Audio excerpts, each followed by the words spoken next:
407 years ago. Or, I messed it up. What's splashing YouTube? This is Thief PS 101. Welcome back to Lucid 9 Blind. In the last episode, guys, we, forget, did we? Oh yeah.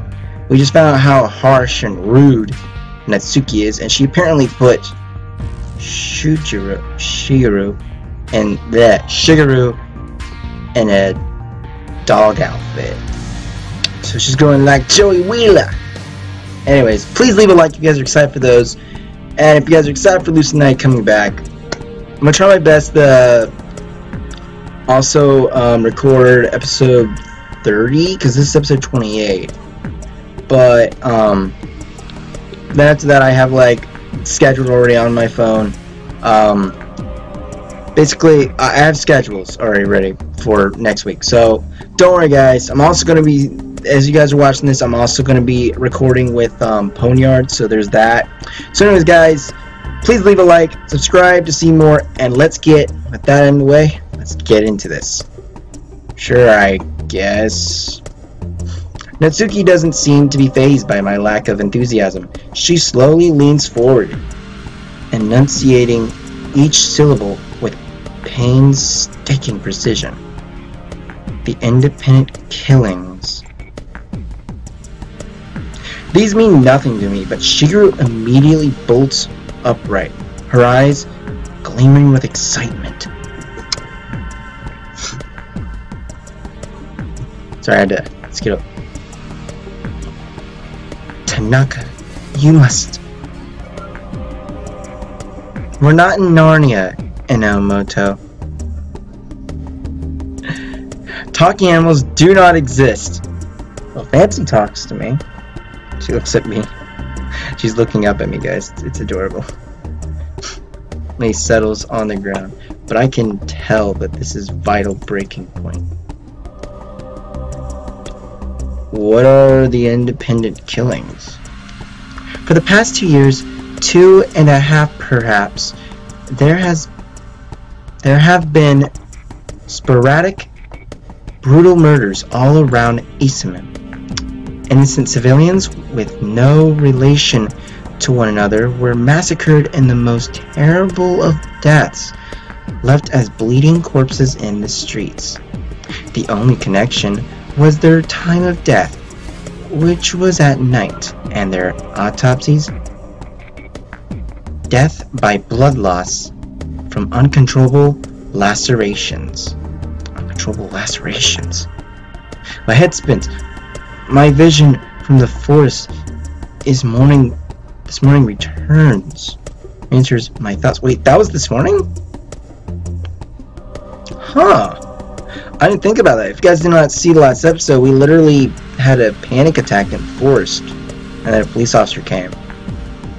It's like I guess it was this morning? That's weird. What does that even mean? They were cut to pieces. Skinned alive. Skinned alive?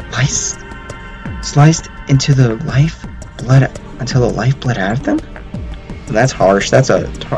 Dude, that is a sad way to go. Is Natsuki implying that 3 students at the academy went through something like that? How could no one know about this? The police did their utmost to conceal knowledge from the public, lest even more chaos fall on the city. We deserve to know when these things happen. Oh, Ishimoto, the last thing you want to do is tell a herd of sheep that there is a wolf in their midst. The way she says this, as if she's right, and that's all there is to it, irritates me. But I have to push it away in order to continue the conversation. So, you're saying that this case is the same as the independent killings? Did I say that? Then the killer is the same. Did I say that? Shigeru leaps forward, words tumbling excitement over her mouth. The killer is the one and the same. for the longest time. Hush, Inamoto. Remember, dogs can't speak. Jeez, she's taking advantage of her. Natsuki, you are taking advantage of Shigeru. Why do you treat Shigeru like that? You can say that even after seeing how she treats everyone around her. She pretends as if everyone around her is trash beneath her feet. I'm simply giving her a taste of her own medicine. That's not exactly the best line of logic. But I guess I had power over Shigeru. If I had power over Shigeru, I wouldn't want her to forget it in a hurry. Still, this method just feels wrong. Even I have a hard time stomaching her treatment, and I'm not going to do it. It'd be better if I could consult her. I'm not sure what to ask. Then how about something more interesting, such as... Well, for one, yesterday you were in the most compromised position with Ryu Hayata on the Ferris wheel. A bolt of ice plunging into my stomach. I thought she only knew general information, mystery information, crime information. How could she know about that? Dang, Natsuki, you're a busy girl. It seems there's quite an interesting story behind that. Who told you? You presume that someone needed to tell me in order for me to know.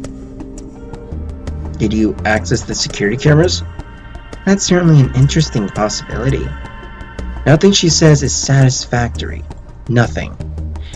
How did you know that? Dang it. That was my fault. I'm sorry. I'll have to look back at the recording. Anyways. The same way I know you were in the District 6 3 nights ago with Inamoto's ridiculous capacity test. The same way I know that you watched a most entertaining, albeit mindless robot fight at the theme park. The same way I know that your apartment key code is the frankly pitiful 14789 or 14789. She pauses, her eyes glittering in amusement. Womanly intuition. She's insane. Guys, you guys can't tell from my glasses, but I am right now fathomed by this. What's the word I'm gonna look for? It's this thought process that this girl here, or I guess woman, is literally a police officer, and she knows what Rui and Yama are up to. This woman, she's breaking, in America, she's breaking so many security measures, it's not even funny. Anyways, make it my business to know everything, Ishimoto. Well, you make it your, oh yeah. I work to speak past my dry throat. I know how that feels. No one can know everything. No one. You're right. I just know everything that matters. Jeez. I raise a glass of iced tea to my lips. My hands are shaking. Sorry, I had to shake that because I had to move the camera because it's in an odd position to me. Is it? Yeah, it's an odd position. Not anymore, it isn't. But anyways, continuing. Wait, how many minutes was there again? Only 9. Dude, I've only been through 9. Wow. Anyways, why are you telling me this? Because, well, I have a little message for you. I was about to say massage. You guys can tell. She elegantly raises her feet, but her eyes regain their cold sheen. Back off, Yama Ishimoto. You don't know what you're dealing with. Excuse me. She grabs a glass from my ice-frozen hand and leads to the kitchen. Don't forget the animal on your way out.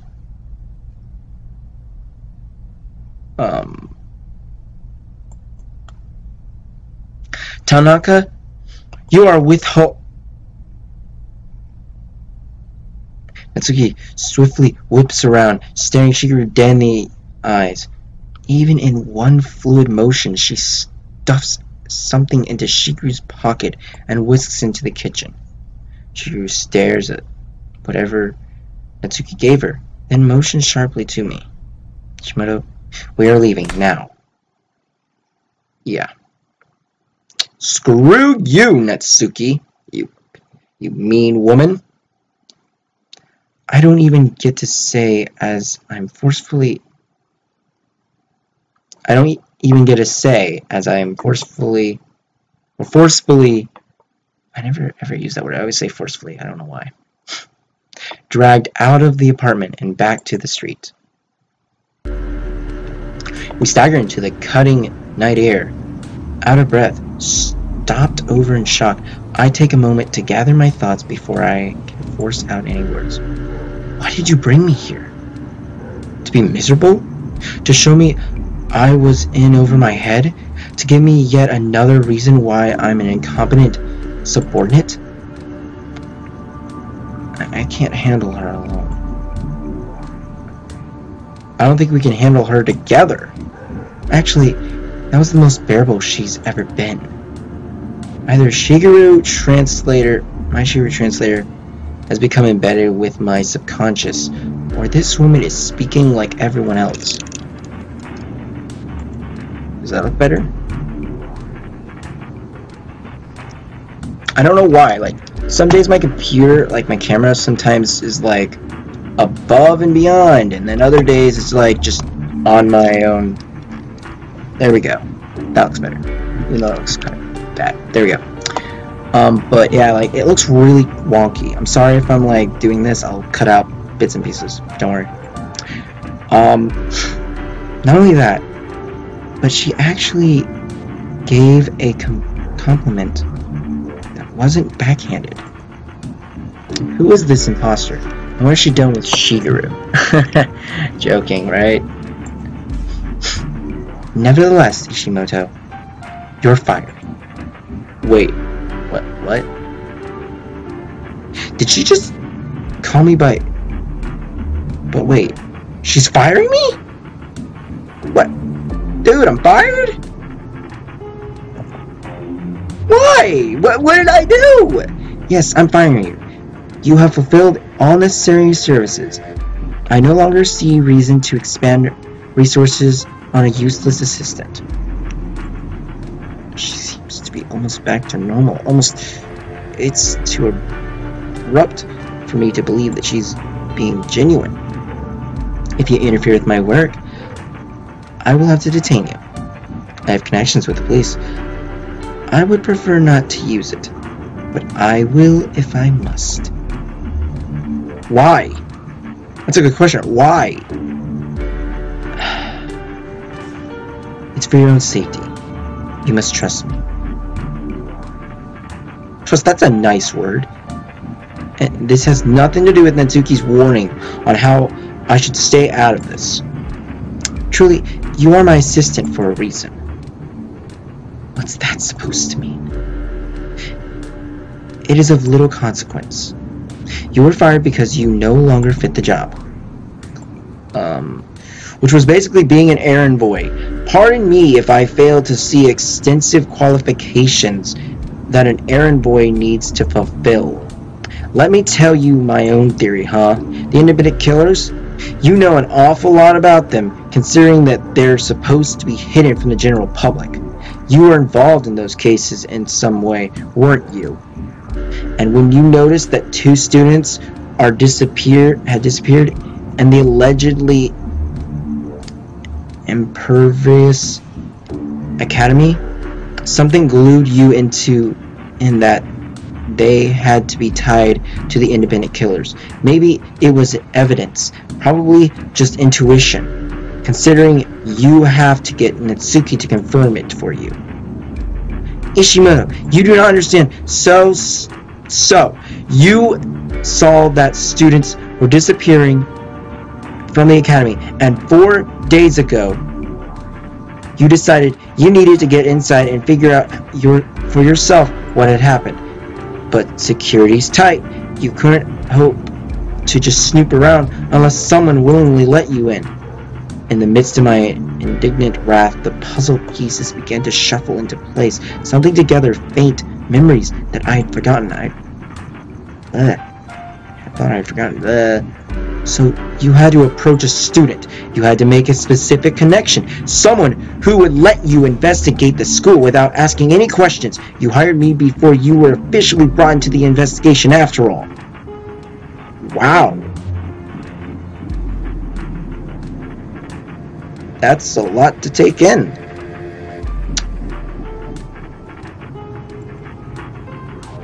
Well, it's true, isn't it?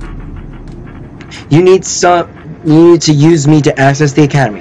That's why you approached me on the street that day. Go home, Ishimoto. Oh, she's sad. She says this wearily. I can only sign in disbelief. Then, what was the test for? Why did you send me to some place that was dangerous, some place I couldn't handle? But I had, and I did, and I solved all her stupid little puzzles. I had proved myself fair and square. For what? Being tossed away like garbage? No. Now I understand. What upsets me is not that Shigeru approached me with ulterior motives, but I expected ulterior motives from everyone. That upsets me. What upsets me is what she's doing now. Tell me how. Ishimoto, tell me, Shigeru. How do I prove myself? Give me some riddle or a logic puzzle or, I don't know, a complicated piece of Sudoku. Well, I mean, that thing is pretty competitive and pretty excessively annoying and very stupid, and I can't stand that because even though I have Asperger's, I can't stand Sudoku. I can't stand it at all. I don't understand the mentality of it. Just because I don't want to. Anyways, I'm supposed to help. Supposed to be your assistant. I mean, Yama, I feel you, but Shigeru has a lot of things on her hand. She probably has a reason. Duh. Oh, I have a pen in my hand. I've had that in my hand this whole time when I was reading that. Shigeru slams her foot into the nearest trash can. It doesn't topple, but the reverberator of leather against tin stops me in my tracks. She leans close, her eyes intensity. Ishimoto, I will only say this once. You may think you fully understand the circumstances which surround these crimes, but you are sorely mistaken. Do not be so quick to forget that I am nearly a decade your senior, and I have been a great many cases. I've seen a great many cases that are beyond your comprehension. I speak not of your intelligence, but of your mental capacity. You are yet very fragile, Ishimoto, and this case may break you. That didn't worry you before. Then let me ask you this. Are you ready to physically examine a body that has been masterfully taken apart by a sadist with all of the time in the world? No. No, just the thought makes me queasy. There has to be something else I can do. Enough. I tire of this conversation. This is my decision, Ishimoto. I will be certain to compensate you for the time spent until now. Go home safely. So, that's it then. Because I'm still young. Because I'm too unstable to be able to see a mutilated body. I can't be of any use. Farewell, Ishimoto. Let us not meet again.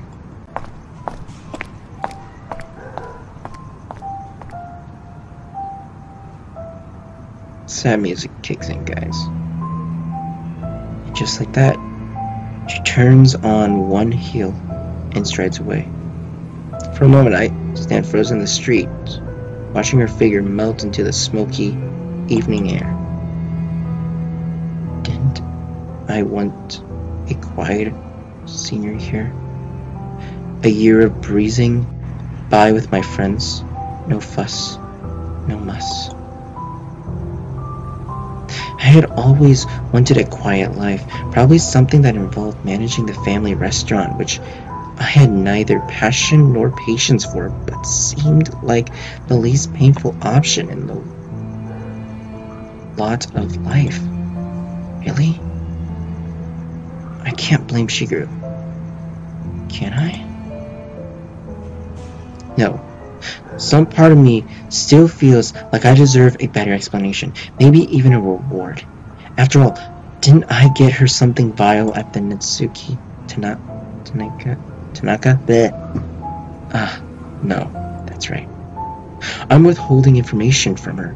Information that I gathered from a confidential informant. Oh yeah! Perhaps she doesn't trust me, and neither can I trust in her. If anything, this encounter only solidified my decision. I don't know what will happen. I can't predict the actions of the person who are close to me. All that's left is to look around and keep digging. Try to pull things together myself, even if I'm a random student at a random stuck-up school. Which means I need to start with anything weird that happened over the past few days. Weird. Such as emails from an unknown sender, sporadically popping up. Pretty convenient timing, when I think about it. Maybe I should just send something random, see how they respond. Well, we're gonna have to do that in the next episode. Oh, actually, no, let's do this. At first, I thought there was nothing stupider than something that made no sense, regardless of whether I enjoy it or not. Today changed my mind about that. There are things worth doing, even if at a first glance they make no sense. They are things that are appreciated, even if they serve no use. These are things that deserve to be given a chance, even at their worst. But I didn't realize it until today. I said that. Yes, I will. Now, to head back home and get some rest. I guess it's been a long day. I dream of pools of sludge and laughing bones and shards of glass splitting across the edges of my skin. I wake in a cold sweat with my heart thumping against my ribs. Dude, I have that every time I have a nightmare. I know that's too much information mode, but let's be honest here. For a moment, I can only lie there breathlessly, struggling to recollect my thoughts. It's over. You'll never have to do stupid, dangerous things again. You no longer have anything to do with those crimes. Unless, of course, it's by my own volition. I throw on my uniform and head to the kitchen, selecting some simple fruit for breakfast as I scroll through my phone. That sounds like what I do in the morning. And then I watch videos. Let me know what you guys do I know it seems like a really stupid or random thing to say, but let me know what you guys do in the morning. Do you guys sit there and watch videos? Maybe watch even mine in the morning? That'd be kind of something to be crazy to think of, but it can happen. I do that all the time with if I don't watch a video, or I'm wake up in the morning, I just watch random videos. I don't remember all the videos I watch, but I'll watch videos, and I'll just do that in the morning while eating breakfast. I just do that on the day-to-day basis. But anyways, looks like I have another email from the mysterious Crimson Crusade. Oh yeah, by the way, guys, let me know what you guys do in the comments down below. Anyways, I see. Life as a troll sounds quite difficult. I, too, would be upset if I was forbidden from forecasting the weather. How do you feel about this development? The plain, honest words are a soothing balm in the midst of all the deception I've undergone. I compose a valid response. I don't know. This is the first time I actually felt like I was good at something useful. Now that it's gone, I have nothing. If I had another chance, I'd take it eagerly, but I doubt I'll get one. I send the message as I finish up breakfast, waiting for a response. This time, though, I'm only greeted with silence. Maybe I was too philosophical. Maybe I was too serious. Maybe they won't respond again. Not that it's my problem. Well, it is your problem, and it will be our problem in the next episode of Lucid 9 Blind. So, guys, please leave a like, subscribe if you haven't already, and comment down below. You might get yourself a shout out. And until next time, guys, this is Thief Obvious 101, and I'm bouncing out.